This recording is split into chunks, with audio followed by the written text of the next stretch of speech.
भारत पाकिस्तान सम्बन्धमा पुनः एकपटक गम्भीर सङ्कट देखा परेको छ।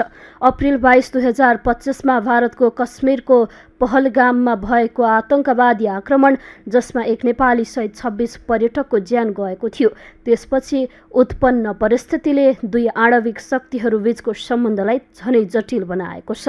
भारतले उक्त आक्रमणको दोष पाकिस्तानलाई लगाउँदै सिन्धु जल सन्धि निलम्बन गर्ने निर्णय गरेपछि द्विपक्षीय सम्बन्धहरू थप खतराको चरणमा पुगेका छन्। सिन्धु जल सन्धि जुन 1960मा विश्व बैंकको मध्यस्थतामा भएको ऐतिहासिक सहमति हो। भारत र पाकिस्तानका लागि जीवन रेखा बराबर रहँदै आएको थियो। यस सन्धिले मुख्यतया पश्चिमी नदीहरू सिन्धु, झेलम र चिनाब पाकिस्तानलाई र पूर्वी नदीहरू भारतलाई प्रयोग गर्न दिने व्यवस्था गरेको छ। दुवै देश आफ्नो कृषि प्रधान अर्थतन्त्रलाई सबल बनाउन सकुन् भनेर पानीको बाँडफाँड सुनिश्चित गरिएको थियो।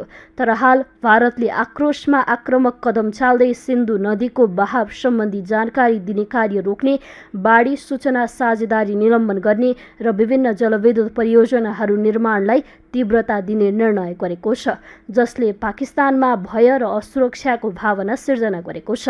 पाकिस्तानले भारतको उक्त निर्णयलाई युद्धको कार्य भनेको छ। प्रधानमन्त्री शहबाज शरीफले स्पष्ट शब्दमा चेतावनी दिएका छन्। उनले सिन्धु नदी पाकिस्तानको राष्ट्रिय सुरक्षासँग प्रत्यक्ष सम्बन्धित विषय हो र पानीको प्रभावमा कुनै किसिमको अवरोधलाई पाकिस्तानले पूर्ण शक्ति र प्रतिबद्धताका साथ प्रतिवाद गर्नेछ।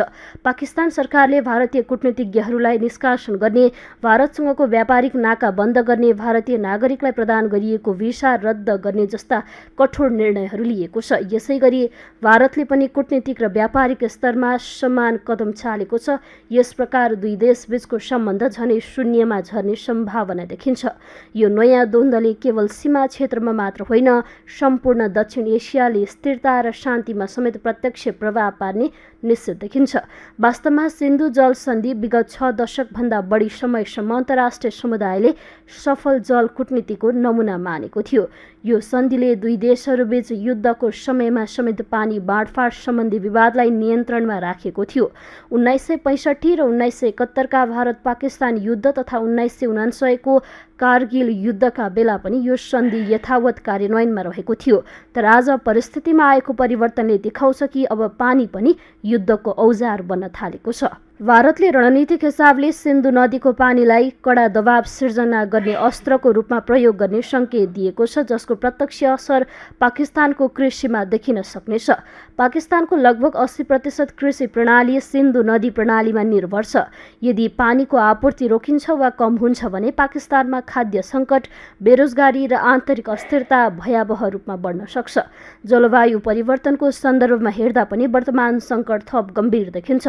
हिन्दूको हिमालय क्षेत्रमा तापमान वृद्धिका कारण हिम नदीहरू तीव्र गतिमा पग्लिरहेको बेला पानीका स्रोतहरूमा अस्थिरता आउँदै गएको छ। यस्तो संवेदनशील अवस्थामा सिन्धु नदी जस्तो महत्त्वपूर्ण स्रोतमा राजनैतिक हस्तक्षेप हुनु भनेको केवल दुई देशबीचको सम्बन्धमा दरार ल्याउने मात्र होइन, समग्र मानव सुरक्षालाई नै खतरामा पार्नु हो। अन्तर्राष्ट्रिय जल कानुनका विशेषज्ञहरूका अनुसार नदी प्रवाहलाई राजनैतिक प्रतिशोधको औजार बनाउनु दीर्घकालीन रूपमा कुनै पनि देशका लागि फाइदाजनक हुँदैन। उल्टै यसले अन्तर्राष्ट्रिय समुदायमा नकारात्मक सन्देश जान्छ र दीर्घकालीन अस्थिरता निम्ति आउँछ। भारत र पाकिस्तान दुवै आणविक शक्ति भएका राष्ट्रहरू हुन् र इतिहासले देखाएको छ कि जब दुई शत्रुतापूर्ण मुलुकबीच जलस्रोतमा विवाद चर्किन्छ, त्यसले अन्य क्षेत्रीय र वैश्विक शक्तिहरूलाई समेत तान्न सक्छ। अमेरिकी विदेश मन्त्रालय, संयुक्त राष्ट्रसङ्घ र चीन जस्ता प्रमुख शक्तिहरूले वर्तमान सङ्कटप्रति गहिरो चिन्ता व्यक्त गरिसकेका छन्।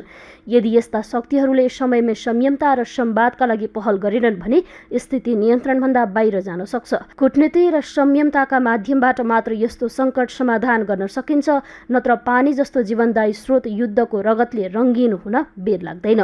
कश्मीरमा निरन्तर भइरहेको आतंकवादी गतिविधिहरूले भारतको आन्तरिक सुरक्षा सङ्कटमा पारेको छ।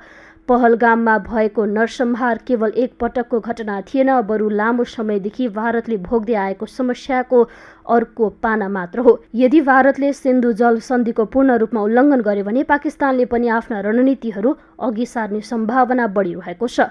यसको प्रतिक्रियामा पाकिस्तानका रेल मन्त्री हनिफ अम्बासीले भारतलाई आणविक बमको धम्की दिएका छन्। रावलपिंडीमा पत्रकार सम्मेलनलाई सम्बोधन गर्दै उनले यदि भारतले पाकिस्तानलाई पानी रोक्यो भने त्यसको उचित जवाफ दिने चेतावनी दिइसकेका छन्।